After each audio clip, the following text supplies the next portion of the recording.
Hello everyone, welcome to एमरीली platform. Hope you doing well.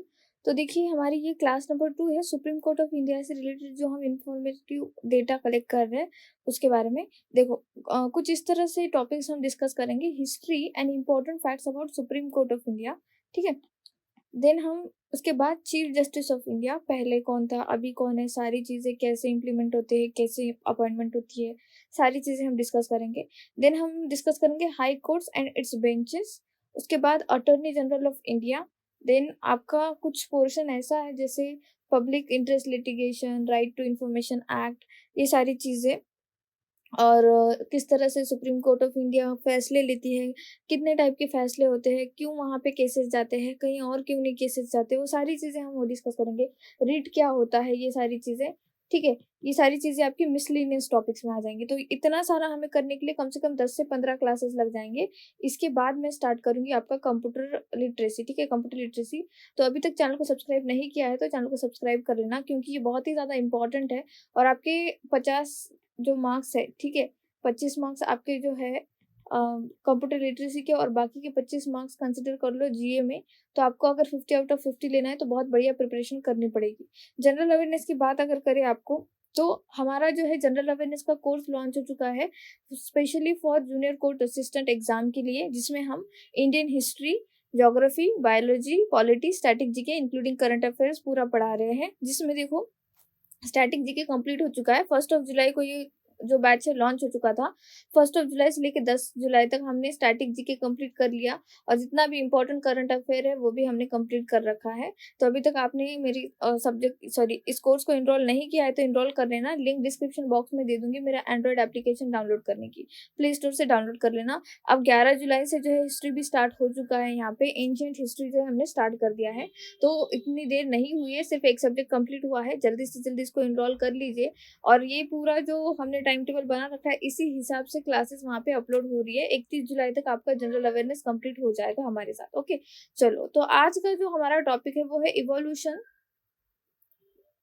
Evolution of judiciary, कि हमारा जो इंडिया में जुडिशरी है, ठीक है, किस हिसाब से न्यायपालिका का इवोल्यूशन हुआ, किस हिसाब से चेंजेस आए।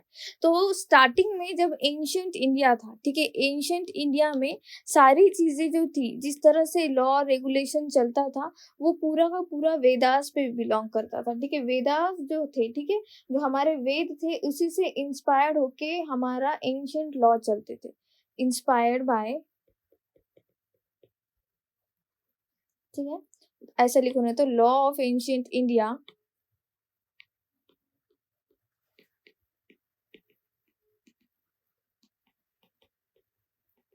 इंस्पायर्ड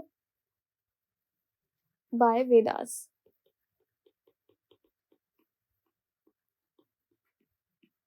ठीक है। वेदास किस बारे में बात करते थे? वेदास बात करते थे धर्म के बारे में, ठीक है, धर्म के बारे में। तो धर्म क्या चीज है? तो धर्म एक ऐसा लॉ है, एक ऐसा कानून है जो आपको एक गुनाह करने के बाद तो आपको सजा देता ही देता है, लेकिन आपको गुनाह करने से भी रोकता है। इसे कहते हैं प्रिवेंटिव एक्शन, कि पहले ही इस तरह की सजा डिक्लेयर कर दी जाए किसी गुनाह के लिए कि इंसान गुनाह करने से पहले थोड़ा सा डर जाए, उसे लगे कि ये गुनाह अगर मैं करूंगा और पकड़ा जाऊंगा तो धर्म जो है, ठीक है, एंशिएंट टाइम में जो धर्म है, ये धर्म मुझे सजा देगा, और ये इस तरह से सजा देगा कि मेरी पूरी जिंदगी बर्बाद हो जाएगी। तो ध्यान रखना है कि धर्म जो है ये आपको सजा देने के लिए तो था ही था गुनाह करने के बाद, लेकिन ये प्रिवेंटिव एक्शन भी था, ठीक है। ये प्रिवेंटिव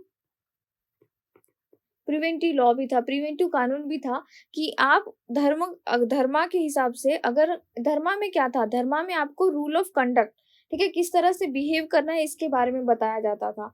ये कंटेंट करता था dharma, content rules of conduct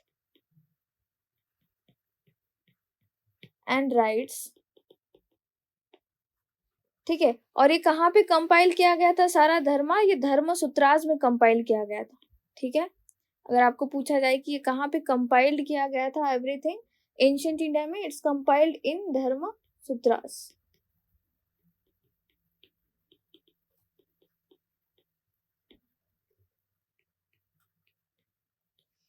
ठीक है, तो एंशिएंट इंडिया में सब कुछ जो चलता था वो सारा का सारा चीज़ वेदों पे ही डिपेंड करता था। आगे जैसे टाइम बीतता गया, ठीक है, एंशिएंट टाइम की बात कर रही हूँ, आगे जैसे टाइम बीतता गया, तो सारे लोगों ने कौटिल्य का जो अर्थशास्त्र बुक है, उसमें कौटिल्य ने, चाणक्य जी ने जो लिखा था कि किस तरह से लॉ चलना चाहिए, किस तरह से कानून बने, किस तरह से जो है एक राजा है, किस तरह से उसने फैसले लेने चाहिए, कोई भी किसी भी पोजीशन पे बैठा हो लेकिन अगर उसने किसी तरह का गुनाह कर रखा हो, किसी तरह का लाइक ऑफेंस कर रखा होगा, तो उसको किस तरह से क्या कहते हैं उसको सज़ा देनी है, क्या देना है, वो सारा कौटिल्य की बुक में था।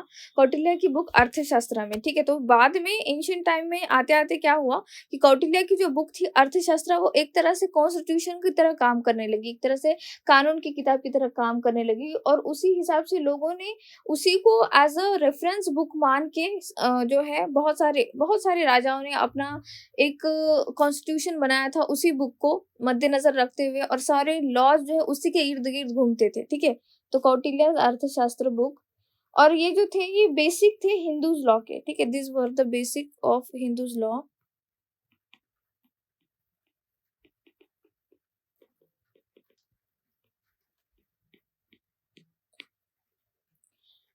ठीक है? और अर्थशास्त्र जो बुक है, नाम से हमको लगता है कि ये होगी शायद आपकी अर्थशास्त्र माने इकोनॉमी की बुक, लेकिन नहीं, अर्थशास्त्र जो बुक थी कौटिल्य की लिखी हुई, चाणक्य जी की लिखी हुई, ये बुक थी पॉलिटी के ऊपर। पॉलिटी मतलब किस तरह से गवर्नेंस चलना चाहिए, किस तरह से जो है राजपाट चलना चाहिए एक राजा का, उसकी प्रजा के साथ। अर्थशास्त्र, बुक ऑन पॉलिटी, ये लिख लो नीचे, बुक ऑन पॉलिटी, ठीक है? अर्थशास्त्र of Kautilya, dating back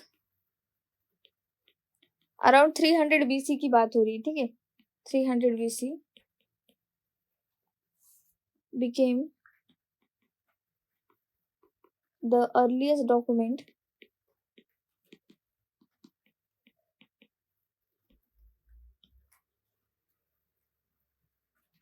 on the theory of jurisdiction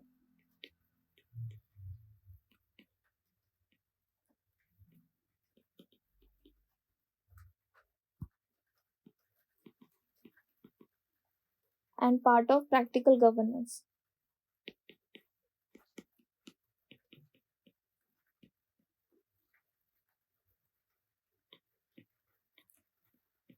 Practical governance. Governance, एक सेकंड रुकिए।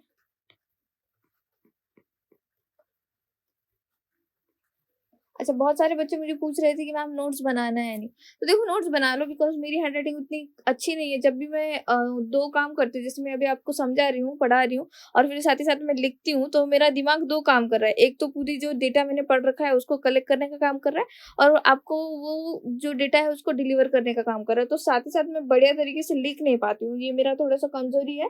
सो आप लोग क्या करना अपने खुद के हैंडराइटिंग में अच्छे से नोट्स बनाना और कोई एक जन जब पूरी क्लासेस खत्म हो जाएँगे तो प्लीज़ मुझे वो नोट्स प्रोवाइड कर देना स्कैन करके अच्छे से, तो मैं दूसरे बच्चों को भी वो प्रोवाइड कर दूँगी। जैसे food safety and standard authority of India में भी ऐसे ही हुआ था और डीएफसी सेल में भी ऐसे हुआ था। मेरी हैंडराइटिंग पहले से ही अच्छी नहीं है, तो मैं ऐसे अच्छे से रिसर्च कर सकती हूँ, बहुत बढ़िया तरीके से पढ़ा सकती हूँ, डिलीवर कर सकती हूँ सारी जो चीज़ें मेरे पास हैं, मेरे दिमाग में जितना चल रहा है वो सारा कुछ। लेकिन लिखना kind of its not my cup of T. जब मैं पढ़ा रही हूँ तब मैं बढ़िया तरीके से नहीं लिख पाती, I am sorry for that. लेकिन अगर आपकी हैंडराइटिंग बहुत बढ़िया है, तो जितना मैं यहाँ पे लिख के दे रही हूँ, अच्छे से नोट्स बनाना शुरू कर दो पहली क्लास से लेके एंड तक और फिर वो नोट्स मुझे प्रोवाइड कर देना, तो मैं बच्चों को भी प्रोवाइड कर दूँगी, ठीक है? तो और अपने लिए भी बना लेना क्योंकि एग्ज़ाम में तो क्वेश्चन बनने ही हैं, ठीक है? अर्थशास्त्र जो बुक थी इसमें थर्ड जो चैप्टर था, ठीक है? थर्ड चैप्टर जो था वो बात करता था आपके वैवर्य के बारे में, ठीक है? थर्ड चैप्टर डील्स विथ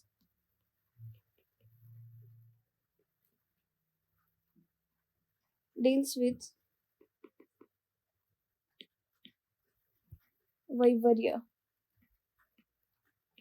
वैवर्य क्या चीज़ है? इसका मतलब है आपका विवाद। 2 पार्टीज़ के बीच में जिस तरह से विवाद होता है, डिस्प्यूट होता है, इसका मीनिंग वो है, ठीक है? That is transaction between 2 or more parties और आपका पूरा पेपर इंग्लिश में ही आएगा, इसी वजह से मैं सारा जो कंटेंट है वो इंग्लिश में लिखा के दे रही हूँ, ठीक है।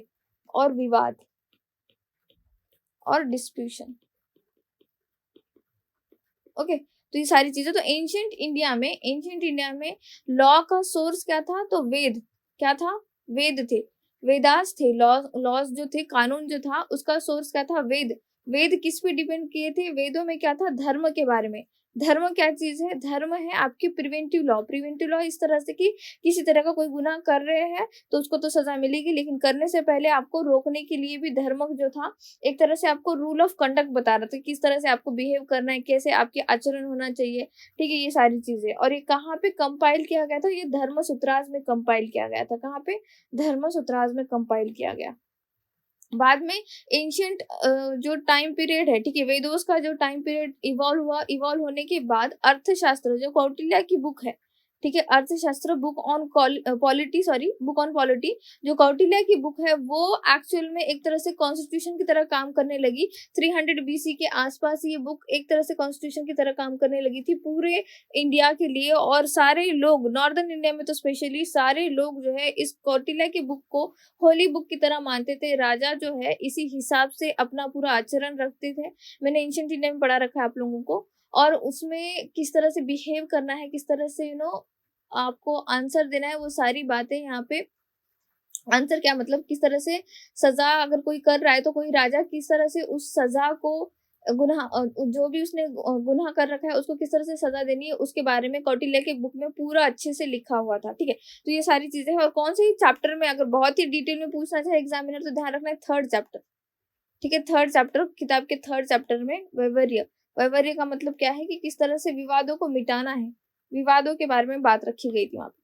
फिर आगे क्या होता है एंशिएंट इंडिया में, एंशिएंट इंडिया खत्म, अब टाइम पीरियड शुरू होता है आपका मिडिवल इंडिया का, ठीक है। इन मिडिवल इंडिया, इन मिडिवल इंडिया किस तरह से जो है लॉस चलते थे इन मिडिवल इंडिया। तो देखो medieval India is all about Delhi सल्तनत। क्या था, दिल्ली सल्तनत। दिल्ली सल्तनत में क्या होते थे, दिल्ली सल्तनत के जो राजा थे, ठीक है, सारे जो दिल्ली सल्तनत के राजा थे वो सारे इस्लामिक थे, ठीक है, सारे इस्लामिक थे। तो इस्लाम का जो शरिया लॉ था, ठीक है, कौन सा लॉ, शरिया लॉ, शरिया लॉ जो है यहाँ पे लागू हुआ था। तो रिलीजियस लीडर थे सारे मिडिवल इंडिया में, ठीक है, religious leader, the religious leaders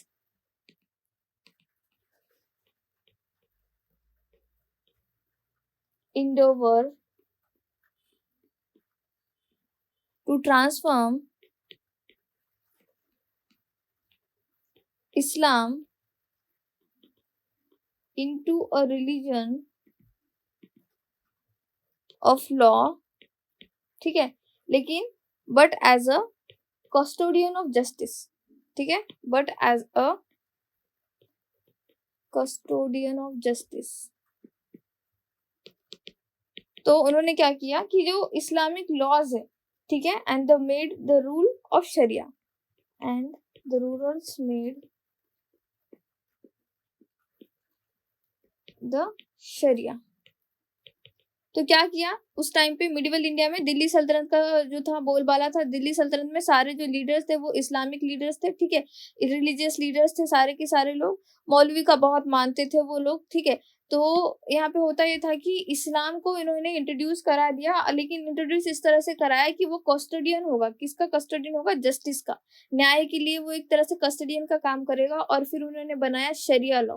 अब शरिया लॉ को क्या है पता है क्या आप लोगों को, शरिया एक इस तरह से है ना, अब जैसे मैं अभी कोई लाइन लिखती हूँ यहाँ पे, ठीक है, ठीक है, मैं अभी कोई लाइन लिख रही हूँ, कुछ भी लिख रही हूँ, लाइक द मॉडर्न इंडिया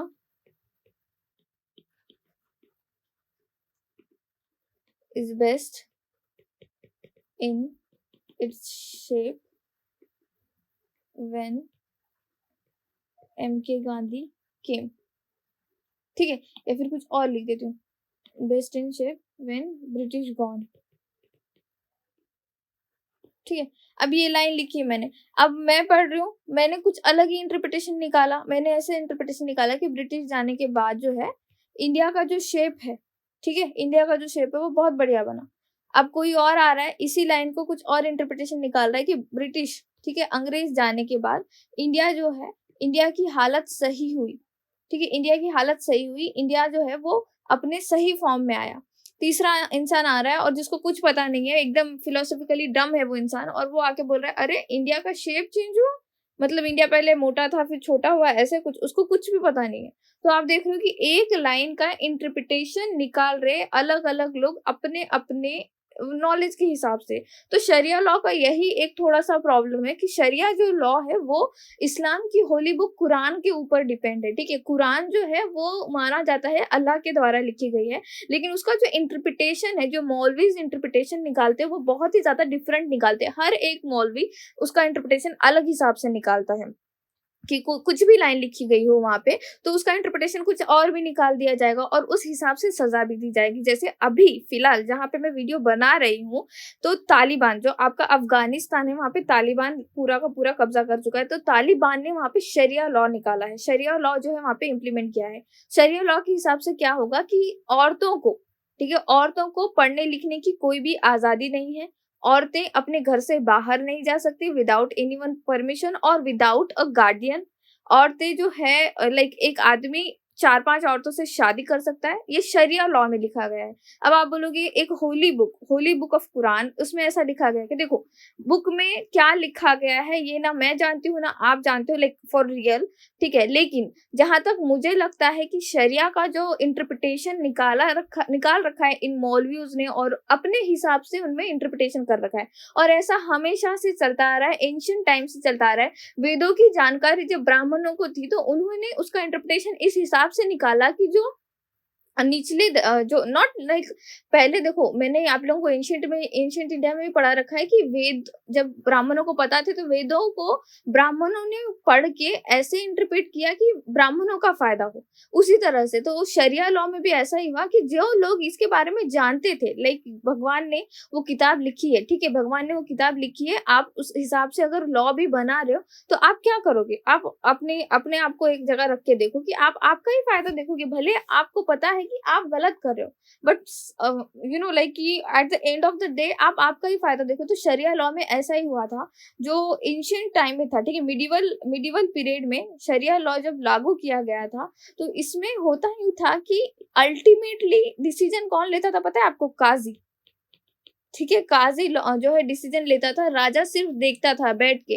राजा ऐसे नहीं कि अदालत नहीं बैठती थी या फिर यू नो लाइक कि कोर्ट नहीं बैठता था, पूरी सभा नहीं बैठती थी, बैठती थी, लेकिन अल्टीमेटली राजा का फैसला काजी के फैसले पे डिपेंड करता था। तो मिडिवल इंडिया में शरिया लॉ जो था वो लाया गया था, ठीक है, तो शरिया लॉ लाया गया। अभी शरिया लॉ में क्या था कि जो अ, जिस तरह की भी ये जो क्या कहते हैं उसको, फैसले, हाँ, फैसले is the right word over here. तो जो भी डिसीजन थे वो कौन लेता था? काजी, ठीक है, काजी के डिसीजन चलते थे यहाँ पे। और इसमें क्या होता था कि कोर्ट रूम बैठता था, ठीक है, कोर्ट रूम बैठता था जिसे कहते थे मजलिम। क्या कहते थे? मजलिम। द रूरल्स, राजा भी बैठता था वहां पे और फैसले सुनता था। The rulers sat in a court known as मजलिम। मजलिम का मतलब होता है, मजलिम is the Urdu word over here, इसका मतलब होता है लिटरल मीनिंग कंप्लेन, ठीक है, कंप्लेन, ये सारी चीजें। फिर दिल्ली सल्तनत का एंड होते होते यहाँ पे एक मोरक्को से, ठीक है, मोरक्को से एक ट्रैवलर आया था जिसका नाम था इब्ने बतूता। क्या नाम था? Ibn Battuta. तो इब्ने बतूता बताता है ये आया था आपके दिल्ली सल्तनत के इसके टाइम पे, कौन सी डायनेस्टी थी? तुगलक डायनेस्टी, मोहम्मद बिन तुगलक के टाइम पे आया था ये, ठीक है, इब्ने बतूता। तो ये कहता है मोहम्मद बिन तुगलक जो था वो हमेशा जो है मंडे टू थर्सडे, ठीक है, मंडे टू थर्सडे इसका कोर्ट बैठता था। उस कोर्ट में ये फैसले लेता था, ठीक है, फैसले लेता था अमीर दाद करके। वो कोर्ट में बैठा जाता था और अमीर दाद कहते थे उस चीज को, ठीक है। तो ये भी लिख लो अगर बहुत डिटेल में पूछना चाहे examiner. Ibn Battuta, Ibn Battuta कहाँ से आया था? मोरक्को से आया था, ठीक है, मोरक्को से आया था, अफ्रीकन ट्रैवलर था ये। According to Ibn Battuta, Muhammad bin Tughlaq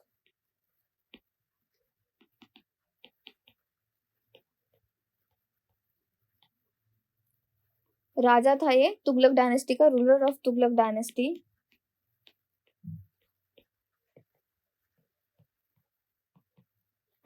heard complaints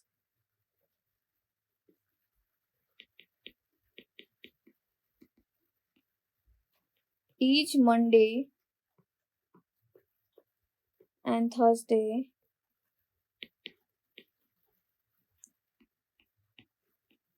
और फिर 13वीं सेंचुरी आते आते, ठीक है, लास्ट में जैसे दिल्ली सल्तनत खत्म हो रही थी, दिल्ली सल्तनत खत्म हुई, फिर जो है डायनेस्टी आई, फिर खत्म होते फिर तो बाबर ही आ गए, मुगल ही आ गया। लेकिन 13वीं सेंचुरी आते आते एक ऑफिसर को रिक्रूट कर दिया गया था यहाँ पे, उसका नाम था अमीर, उस पोस्ट का नाम था अमीर दाद, ठीक है, अमीर दाद।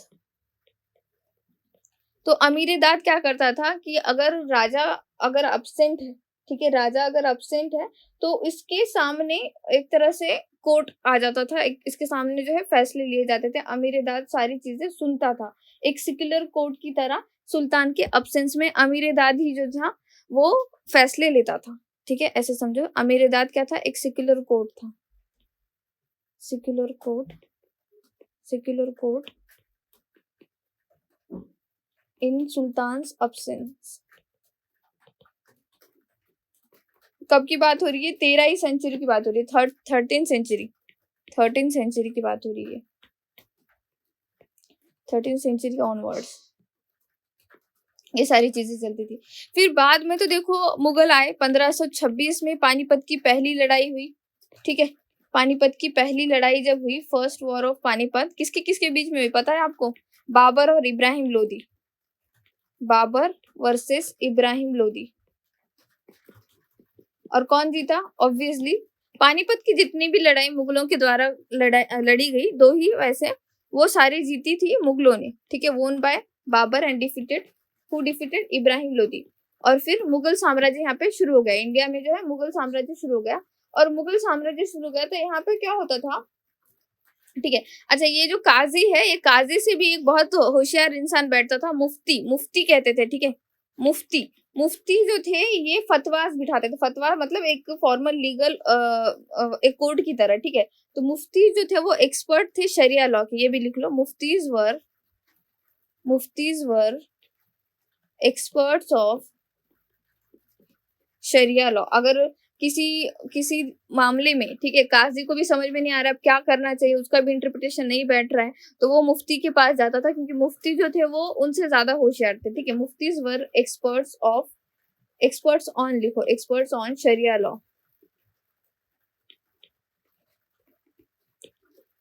कंटिन्यूअस बारिश हो रही है यार महाराष्ट्र में, कंटिन्यूअस। आप लोग कहाँ से बिलोंग करते बताना किस तरह से वहां पे माहौल।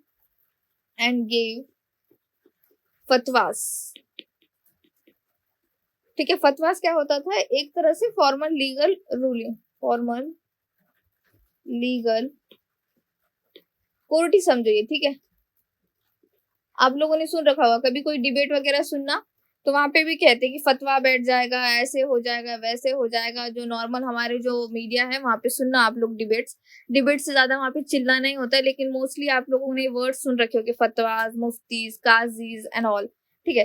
तो 1526 में जब पानीपत की पहली लड़ाई हुई थी, पानीपत फर्स्ट वॉर, तो उसमें जो है मुगल साम्राज्य आ गया, ठीक है, मुगल साम्राज्य का जो है यहाँ पे इस्टेब्लिशमेंट हो गया, यहाँ पे फाउंडेशन स्टोन रख दिया गया। मुगल पीरियड में होता था मीर अदल, ठीक है, मुगल पीरियड में क्या होता था, सिकुलर जज था जिसको कहा जाता था मीर अदल। ड्यूरिंग मुगल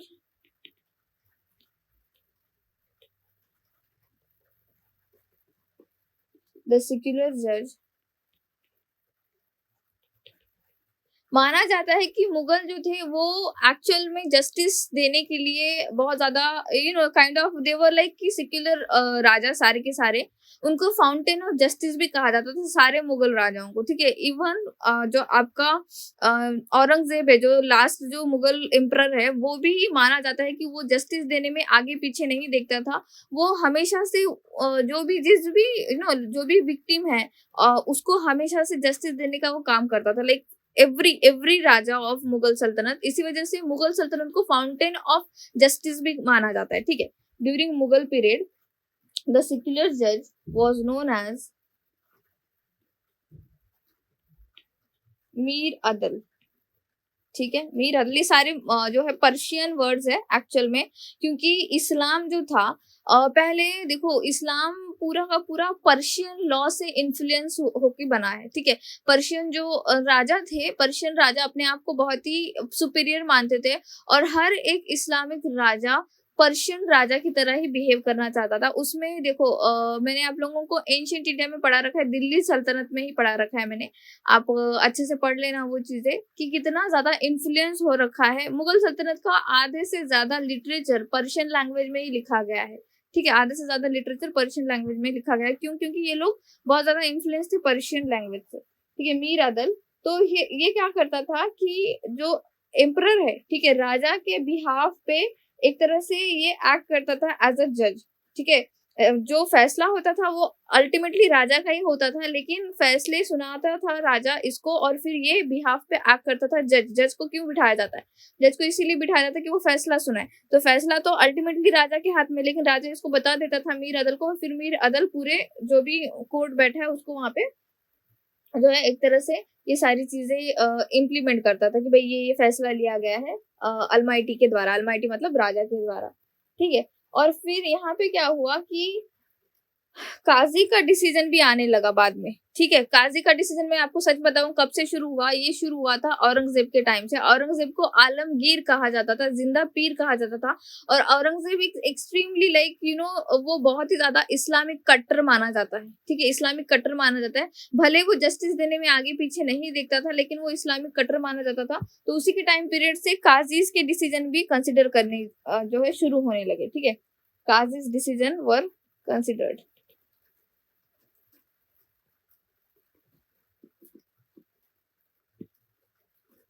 ठीक है। अकबर के टाइम में अकबर ने क्या किया था, दो ऐसे ऑफिसर्स को रिक्रूट किया था, तुई बिगीज कहते थे उनको, ठीक है। अकबर ने रिक्रूट किया था, एम्परर अकबर, ऐसे लिखो, emperor Akbar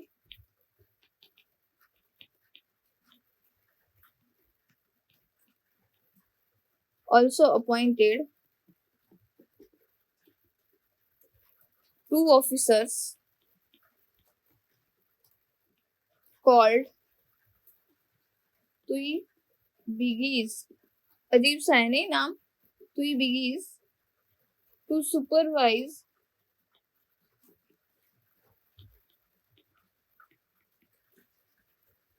the adherence of law,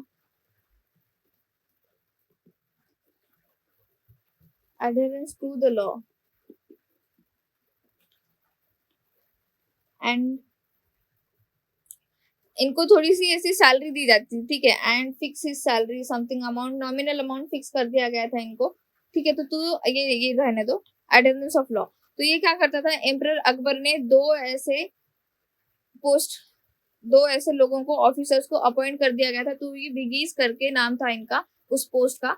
तो ये क्या करते थे, ये लॉस को किस तरह से बनाए रखना है उसका काम करते थे, ठीक है। पूरे जो भी मुगल सल्तनत में किस तरह से बनाए रखना है उसका काम करते थे। और जो आपका औरंगजेब है, ठीक है, औरंगजेब के टाइम पे एक ना लॉ चलता था, ज़्वाबित करके, अजीब सा मेरे को प्रोनाउंसिएशन नहीं आ रहा, सॉरी, ज़्वाबित करके, ये एग्जाम में क्वेश्चन आया था। ये ज़्वाबित क्या चीज है? तो ज़्वाबित is nothing but secular law था ये, ठीक है, सेक्युलर लॉ। और इसे कहा जाता था ज़्वाबित आलमगीर। क्या कहा जाता था? ज़्वाबित ज़्वाबित आलमगीर। आलमगीर क्या था? आलमगीर औरंगजेब का नाम था। अगर आपको क्वेश्चन बने कि ज़्वाबित, व्हाट इज ज़्वाबित, ये क्वेश्चन आया था पीवाईपी में, इसी वजह से मैं इतना इस पे जोर दे रही हूँ। तो ज़्वाबित is nothing but secular law, जो औरंगजेब के टाइम पीरियड में आया था, और इसे ज़्वाबित आलमगीर भी कहा जाता है। क्या कहा जाता है? ज़्वाबित आलमगीर। तो जब तक अंग्रेज आए नहीं तब तक यही सारा चलता रहा कि जो है एम्परर बैठेगा, पूरा जो है कोर्ट रूम बैठेगा, सभा बैठेगी, और एम्परर जो है डिसीजन सुनाएगा, एम्परर डिसीजन सुनाएगा। तो ब्रिटिश टाइम पीरियड आते आते सेम सिस्टम फॉलो हुई, ठीक है। The same system was followed, the same system was followed till British took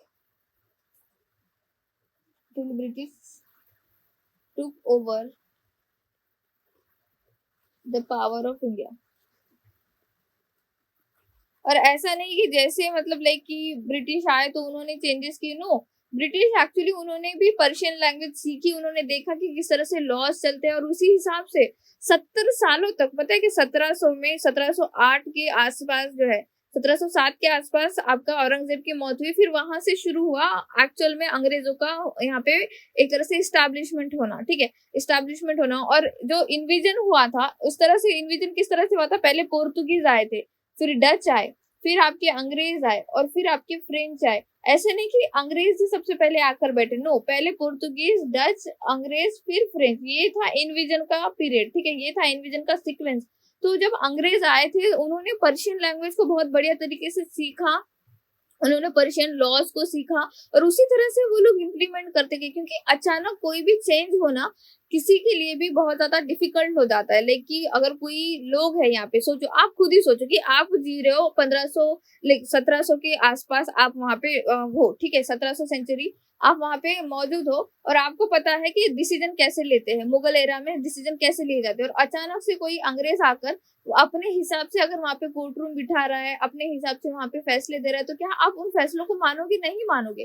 तो इन्होंने भी क्या किया, बहुत समझदारी से काम किया, इन्होंने सारा कुछ सीखा, यहाँ पे आके पहले सीखा और उसी हिसाब से चलते रहे। कब तक? रेगुलेटिंग एक्ट 1773 आते आते, मतलब पूरा एक 70 सालों का टाइम गैप इन्होंने लिया और फिर इन्होंने जो है अपने हिसाब से यहाँ पे फैसले लेने शुरू किए। और यहीं से शुरू होती है हमारी सुप्रीम कोर्ट की making. Supreme court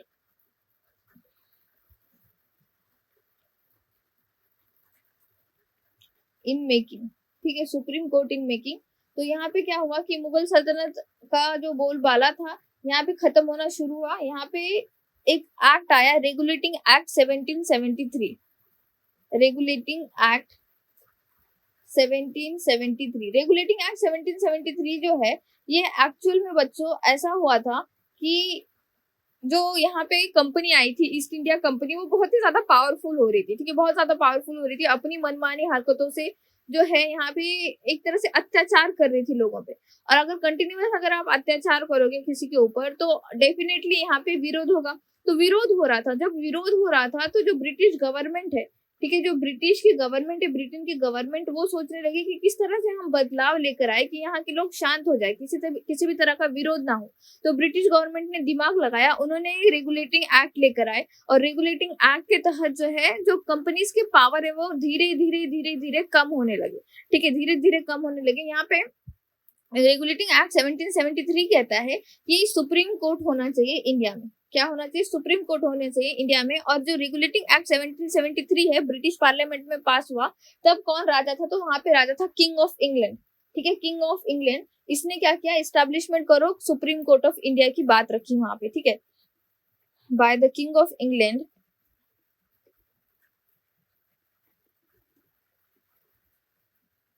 paved the way for establishment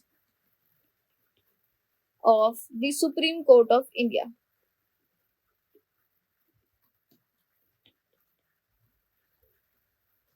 supreme court of India, लेकिन कहाँ पे? कलकत्ता में, ठीक है, supreme court of jurisdiction, judicature at Calcutta. अब आप बोलोगे मैम वाई कलकत्ता ओनली? तो देखो, इनका जो पूरा ध्यान था वो सारा का सारा पोर्ट सिटी पे ही था। पहले देखो, ये यहाँ पे मैंने जैसा कहा कि इन्वेजन जो था सबसे पहले पोर्तुगीज आए थे, ठीक है, सबसे पहले पोर्तुगीज आए थे। तो पोर्तुगीजों ने क्या किया था, ये वाला जो हिस्सा है इंडिया का वेस्टर्न साइड वाला हिस्सा है, इसके ऊपर पोर्तुगीज का ही एक तरह से राज था, ठीक है, पोर्तुगीज का ही राज था। ये पूरा अराउंड 100 सालों तक यहीं पे राज करे। तो अब इनके पास तो ऐसा नहीं कि पोर्तुगीज यहाँ पे है तो पोर्तुगीज यहाँ पे अलाउ करेंगे ब्रिटेन को आने के लिए या फिर अंग्रेजों को आने के लिए। तो ये इन्होंने क्या किया, यहाँ पे अपना डेरा बसाया बंगाल में। कहाँ पे? बंगाल में अपना डेरा बसाया। तो बंगाल में ये इन्होंने अपना जो है पूरा एक फैक्ट्रीज वगैरह बनाना शुरू कर दिया। और वहीं पे इन्होंने क्या किया कि पहला अपना सुप्रीम कोर्ट बनाया, ठीक है, सुप्रीम कोर्ट एट कलकत्ता, ठीक है, सुप्रीम कोर्ट जुडिकेट एट कलकत्ता। तो ये जो फैसला है, ये जो बात हुई थी 1773 रेगुलेटिंग एक्ट में हुई थी किंग ऑफ इंग्लैंड के द्वारा। किसके द्वारा?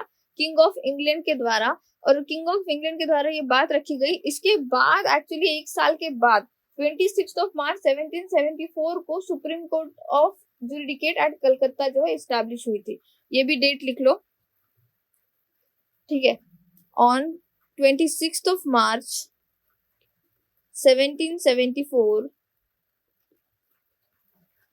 on 26 March 1774 established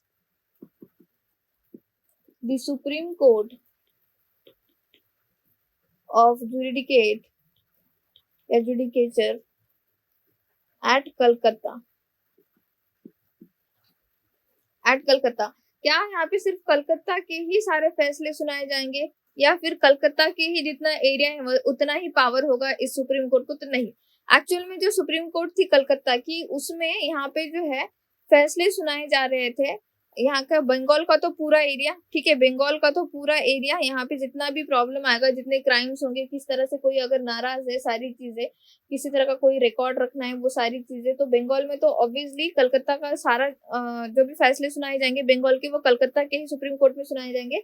साथ ही साथ यहाँ पे बिहार, उड़ीसा, ठीक है, बिहार और उड़ीसा के भी फैसले सुनाए जाएंगे, ठीक है, ध्यान रखना है बिहार और उड़ीसा। अगर आपको क्वेश्चन बना क्या सिर्फ कलकत्ता के ही फैसले सुनाए जा रहे थे, तो नहीं, यहाँ पे आपके बिहार और उड़ीसा एंड बंगाल, ये सारे जितने भी फैसले थे या जितने भी केसेस आ रहे थे, वो सारे यहाँ पे कलकत्ता के कोर्ट में सुनाए जा रहे थे। फिर क्या हुआ, एक्चुअल में स्टार्टिंग में इतने क्राइम्स वगैरह नहीं होते थे। और आपको क्या लगता है कि कलकत्ता की कोर्ट में क्या इंडिया के लोग जाकर इंडिया के लोग जाकर कंप्लेन करते थे? नहीं, स्टार्टिंग में जब ये बनाया गया था 1774 में, तो ये सिर्फ और सिर्फ अंग्रेजों के लिए बनाया गया था, ठीक है, सिर्फ और सिर्फ अंग्रेजों के लिए बनाया गया था। और ये क्वेश्चन बहुत ज्यादा पूछा जाता है कि सुप्रीम कोर्ट ऑफ इंडिया जब बना था कलकत्ता में, ठीक है, सुप्रीम कोर्ट ऑफ इंडिया जब बना था कलकत्ता में, तो गवर्नर जनरल कौन था बंगाल का? ये बहुत ही ज्यादा पूछा जाता है एग्जाम में question, governor general of Bengal. तो इस टाइम पे गवर्नर जनरल था आपका वॉरेन हेस्टिंग्स। कौन था? Warren Hastings. एक्चुअल में क्या हुआ था मैं बताती हूँ आपको कि कंपनी अपनी मनमानी कर रही थी, तो यहाँ पे इन्होंने क्या शुरू किया था, एक पोस्ट शुरू कर दी थी। पहले तो देखो ये एक इस तरह से होता था, ठीक है, गवर्नर गवर्नर गवर्नर, ठीक है, ऐसे बनाती हूँ, वेट, यहाँ पे क्या होता था कि ये आपका है governor general of Bombay, sorry governor of Bombay, फिर आपका गवर्नर ऑफ मद्रास, ठीक है, governor of Madras, governor of Madras और गवर्नर ऑफ बॉम्बे, और एक होता था गवर्नर ऑफ बंगाल। ये जाके रिपोर्ट करते थे कोर्ट ऑफ डायरेक्टर्स को, ठीक है, ये जाके रिपोर्ट करते थे कोर्ट ऑफ डायरेक्टर्स को। कोर्ट ऑफ डायरेक्टर्स जाकर रिपोर्ट करते थे आपके सीधा गवर्नमेंट को। तो हायरार्की ऐसी चलती थी। लेकिन बाद में इन्होंने क्या किया कि गवर्नर ऑफ बंगाल पोस्ट को ही चेंज करके बना दिया governor general of Bengal post, governor general of Bengal post,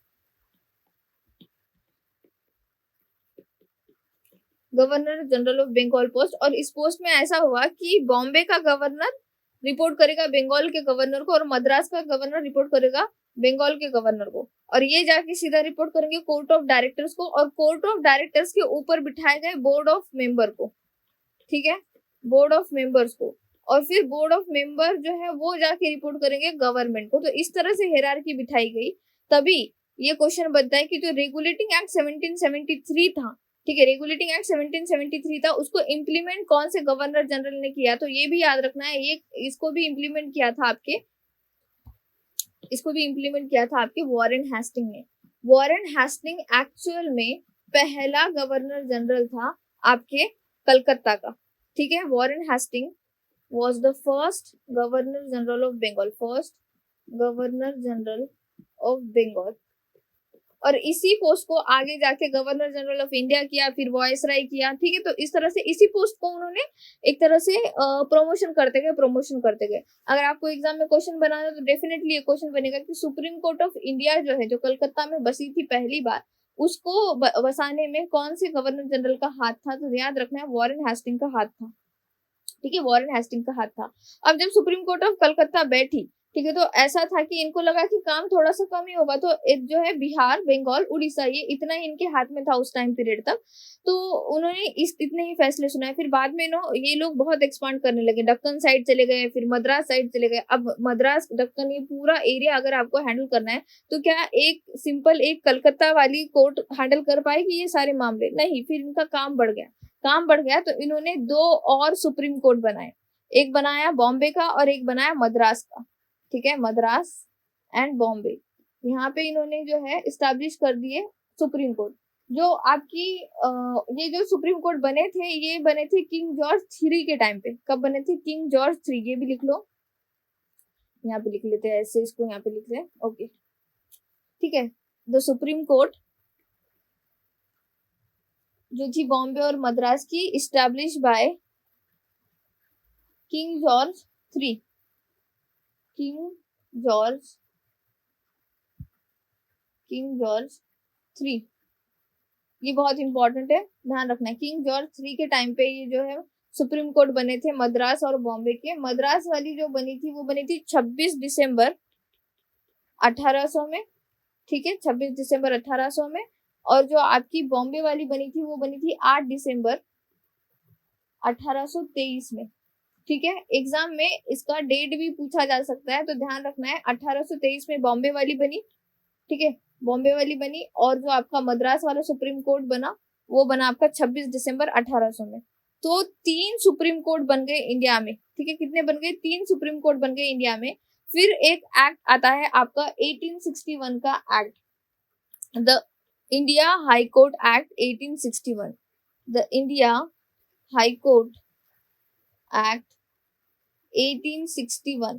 अब ये एक्ट किस लिए बनाया गया था? ये एक्ट इसलिए बनाया गया क्योंकि जो हाई कोर्ट, जो सुप्रीम कोर्ट थे ना बच्चों, वो सुप्रीम कोर्टों को भी बहुत ज्यादा एक तरह से वर्कलोड आने लगा, वर्कलोड बहुत ज्यादा होने लगा। तो अब काम नहीं बन रहा था, तो इन्होंने क्या किया कि हाई कोर्ट ही स्टैब्लिश करना शुरू कर दिया।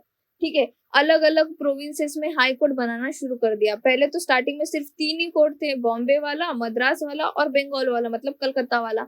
ये 3 सुप्रीम कोर्ट थे। लेकिन बाद में इन्होंने क्या किया कि चेंज कर दिया। इंडिया हाई कोर्ट एक्ट 1861 के तहत जो है अलग अलग जो ये जो एक्ट आया, इसने क्रिएट किए हाई कोर्ट्स अलग अलग प्रोविंसेस में। प्रोविंसेस हुआ करते थे उस टाइम पे, हम जैसे अभी कहते हैं ना राज्य, स्टेट्स। उत्तर प्रदेश एक राज्य है, मध्य प्रदेश एक राज्य है। उस टाइम पे उन्हें कहा जाता था United province, central province, Deccan province, इस तरह से नाम दिए जाते थे। तो अलग अलग प्रोविंस के लिए अलग अलग हाई कोर्ट्स बनाए गए अकॉर्डिंग टू 1861 एक्ट। ठीक है, was enacted to create high courts for various, क्योंकि काम बहुत ज्यादा बढ़ने लगा था, वर्कलोड बहुत हो रहा था, प्रोविंसेस एंड अबोलिश्ड। और सुप्रीम कोर्ट जो थे 3, उनको अबोलिश कर दिया गया। Supreme court at Calcutta, Madras and Bombay. और उस टाइम पे सदर कोर्ट भी चलते थे। ठीक है, उस टाइम पे सदर कोर्ट भी चलते थे, तो उनको भी अबोलिश कर दिया गया। एंड ऑल्सो सदर अदालत इन residency towns.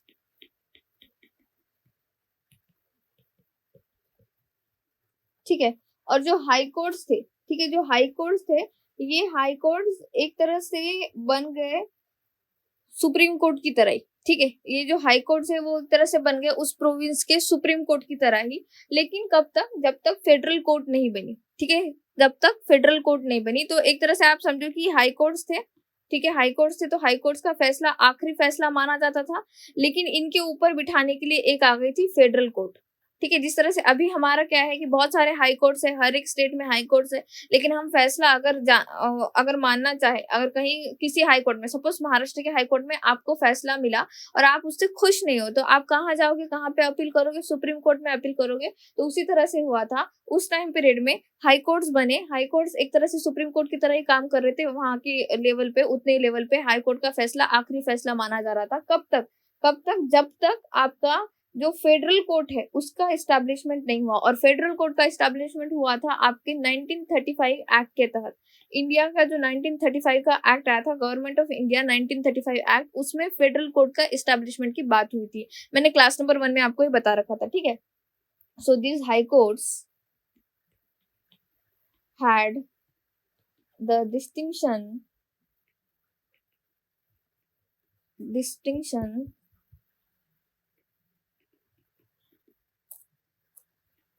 of being the highest court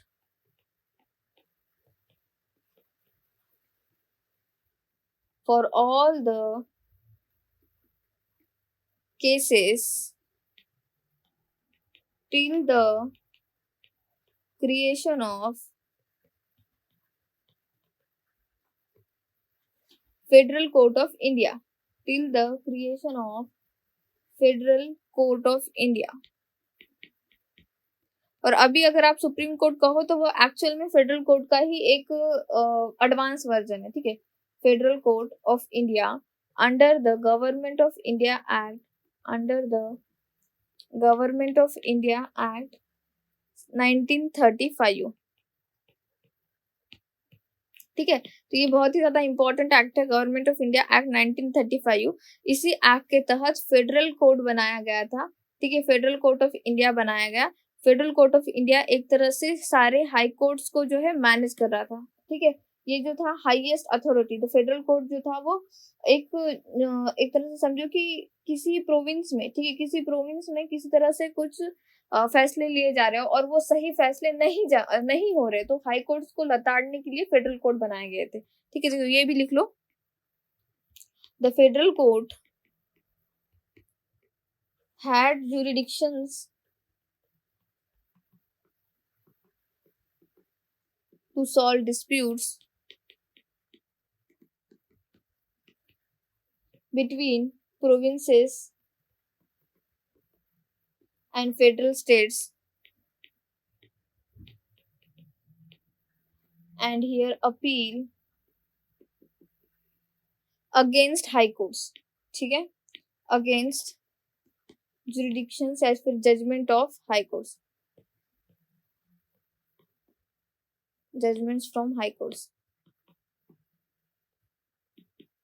तो फेडरल कोर्ट का क्या काम था? फेडरल कोर्ट को इस तरह से बैठाया गया था कि जो भी प्रोविंसेस में, ठीक है, प्रोविंसेस में या फेडरल स्टेट्स में किसी तरह से कोई अगर डिस्प्यूट चल रहा है, कोई झगड़ा चल रहा है, तो उसकी भी बात सुननी है इसको, ठीक है, फेडरल कोर्ट को। और यहाँ पे अपील भी आएगी against judgment from supreme high court, sorry high court में अगर किसी तरह से जजमेंट दिया गया और वो सही जजमेंट नहीं है, तो कहाँ पे जाके बात करें? तो फेडरल कोर्ट में जाके बात किया जा सकता है, ठीक है। फेडरल कोर्ट में जाके वहां पे आप उसके खिलाफ एक तरह से क्या कहते हो, फैसले ले सकते थे।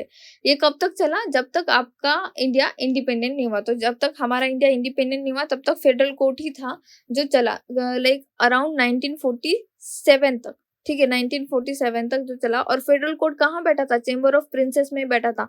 और इंडिया का जब सुप्रीम कोर्ट बना वो भी जो है चेंबर ऑफ प्रिंसेस में ही बैठा था। मैंने क्लास 1 में ही आपको अच्छे से पढ़ा रखा है, ठीक है, क्लास 1 में ही बात हो रखी है।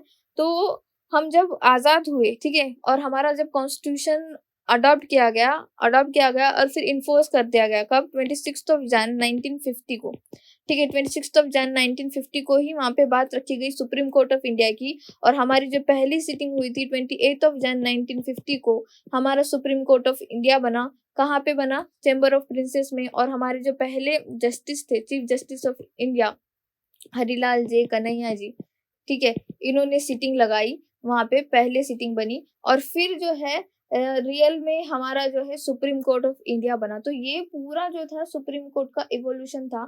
सुप्रीम कोर्ट के पास बहुत ही ज्यादा पावर्स है। आने वाले क्लासेस में हम सुप्रीम कोर्ट के पावर्स वगैरह देखेंगे, जुडिशियल रिव्यू वगैरह, ये सारी चीजें। तो सुप्रीम कोर्ट ऑफ इंडिया इस तरह से बना। सुप्रीम कोर्ट स्टार्टिंग में जब बना था तब वो बैठा करता था 28 डेज इन ईयर, ठीक है, सिर्फ 28 डे इन ईयर। ऐसा क्यों? क्योंकि हाई कोर्ट जो थे ना हर एक स्टेट में, तो हर एक स्टेट में हाई कोर्ट थे, तो हाई कोर्ट के फैसले आते आते सुप्रीम कोर्ट में टाइम लग जाता था। तो इतना नहीं था कि भाई पूरा लाइक कि साल भर बैठेगी सुप्रीम कोर्ट, नहीं, 28 डेज। लेकिन अभी अगर आप देखेंगे तो साल में 190 दिन बैठती है सुप्रीम कोर्ट। कितने दिन? 190 दिन बैठती है। और मैंने आप लोगों को बता रखा था कि ये जो है इस तरह से सुप्रीम कोर्ट का ये सेंट्रल विंग। तो सेंट्रल विंग में यहाँ पे आपका चीफ जस्टिस ऑफ इंडिया का कोर्ट है, सबसे बड़ा कोर्ट किसका है? चीफ जस्टिस ऑफ इंडिया का कोर्ट रूम है, और इधर साइड में भी कोर्ट रूम है इसके, ठीक है, इधर भी कोर्ट रूम है, इधर भी कोर्ट रूम है, चीफ जस्टिस ऑफ इंडिया का कोर्ट रूम। एंड फिर ये जो है ये एक विंग है, ये एक विंग है, फिर इस तरह से लाइक कि इस तरह से स्ट्रक्चर है। I told you earlier. तो ये स्ट्रक्चर जो है, यहाँ पे लाइब्रेरी है, अटॉर्नी जनरल का ऑफिस है, ठीक है। तो ये सारी चीजें हैं। लेकिन जो चीफ जस्टिस ऑफ इंडिया का जो कोर्ट रूम है वो सेंटर में रखा गया है, इसीलिए रखा गया कि वो ना इधर इंक्लाइन हो ना इधर इंक्लाइन हो, सेंटर में रह के ही वो सही फैसले सुनाए, ठीक है। तो ये सारी चीजें तो हमने इवोल्यूशन देख रखा है, किस तरह से सुप्रीम कोर्ट ऑफ इंडिया का इवोल्यूशन किस तरह से हुआ, या फिर जुरिडिक्शन फैसले लेने का जो इवोल्यूशन है वो किस तरह से इंडिया में बना। तो स्टार्टिंग में देखो कहाँ चला गया, first page, wait let me just go for first page. हाँ, इवोल्यूशन ऑफ जुरिडिशरी। तो यहाँ पे जुरिडिक्शन किस तरह से हुआ, एंशिएंट लॉ में वेदास को माना गया, ठीक है। वेदास जो है उन्होंने धर्म की बात की। धर्म क्या है? धर्म एक तरह से लॉ है, कानून है, जो कि आपको बताता है किस तरह से रूल ऑफ कंडक्ट करना है, किस तरह से चीजें आपको हैंडल करनी है। धर्म है जो कंपाइल किया गया था धर्म सूत्रास में। फिर बाद में आगे जाके हमने देखा कि इसी लॉ के बेसिस पे हिंदू लॉ बने। अर्थशास्त्र जो कौटिल्य की बुक है, चाणक्य जी की जो बुक है, उस बुक में आपको मिलता है एक चैप्टर, थर्ड चैप्टर वैवर्य के नाम से, जिसमें आपको बात की जाती है विवाद डिस्प्यूट्स के बारे में, किस तरह से फैसले लेने। 300 बीसी तक यही चला। और फिर बाद में आगे जाकर मिडिवल इंडिया में सारे इस्लामिक जो थे राजा थे, तो उन्होंने लेकर आए शरिया लॉ। शरिया लॉ में काजी का डिसीजन आखिरी डिसीजन माना जाता था।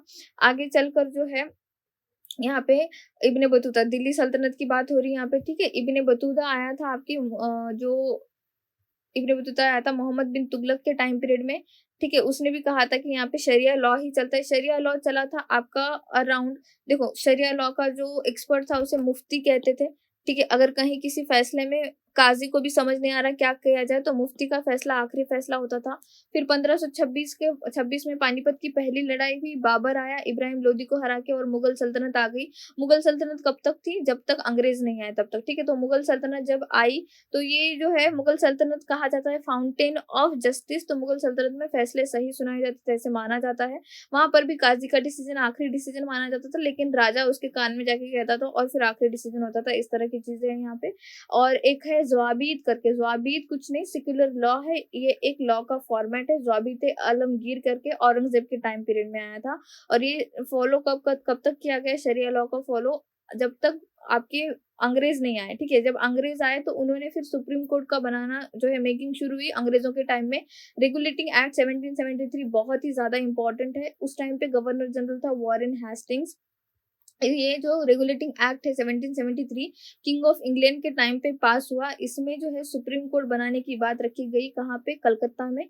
उसी फैसले को मद्देनजर रखते हुए 26 मार्च 1774 को सुप्रीम कोर्ट बनी कलकत्ता में, ठीक है। 26 मार्च 1774 सुप्रीम कोर्ट बनी कलकत्ता में।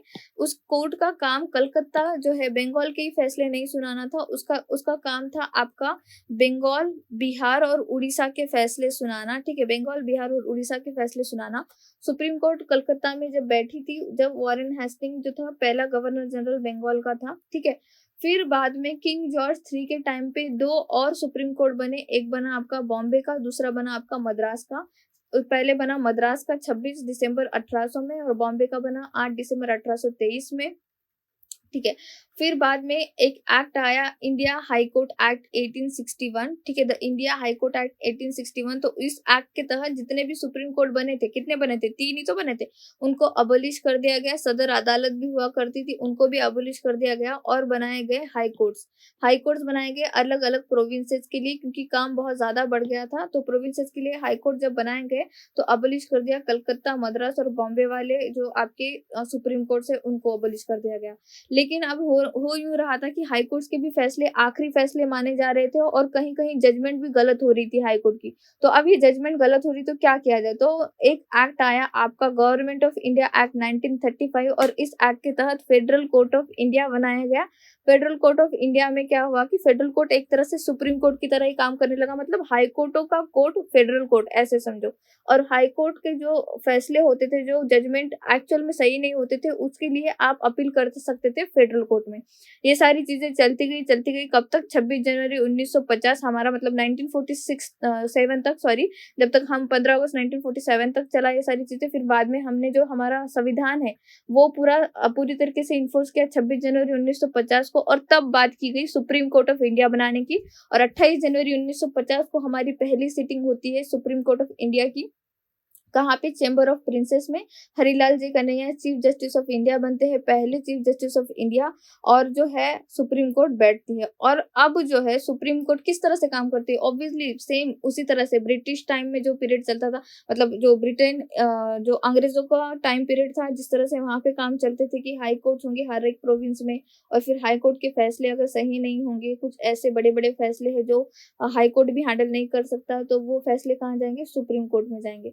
तो सेम अभी भी वही चलता है। तो अगली क्लास में हम देखेंगे पावर्स ऑफ सुप्रीम कोर्ट, किस तरह से फैसले सुनाए जाते हैं, कौन से केसेस जाते हैं एंड ऑल। ठीक है, thank you so much for watching. Please subscribe my channel, share this video, like this video and please keep revising. Thank you.